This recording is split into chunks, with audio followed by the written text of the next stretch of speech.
Центр производства полуфабрикатов для школьного питания может появиться в Чувашии. Планируется в одной точке производить продукцию, контролировать и доводить до готовности.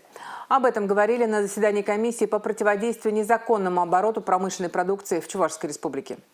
Новое производство позволит существенно снизить трудозатраты и процессы, которые должны быть под контролем. Сейчас необходима апробация проекта для его масштабирования в следующем году. В одной точке контролируем, в одной точке производим качественную продукцию, а дальше уже, соответственно, доготавливаем их.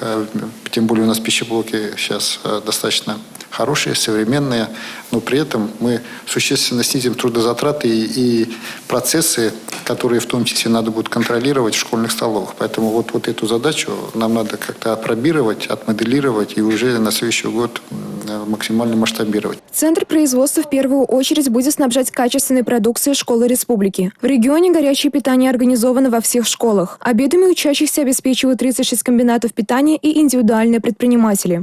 Появление центра позволит также исключить появление контрафактной и некачественной продукции. Минобразование Чувашии направило муниципалитету методические рекомендации по приемке поставленной пищевой продукции, где подробно указана работа в автоматизированной системе «Меркурий». Россельхознадзор регулярно выявляет некачественную продукцию. В первом полугодии 2022 года проведено 162 контрольно-надзорных мероприятия, по результатам которых выявлено 433 свидетельства, оформленных с нарушениями. Было отобрано 58 проб пищевой продукции. Пробы направлены на исследование в лабораторию Центральной научно-методической ветеринарной лаборатории Россельхознадзора.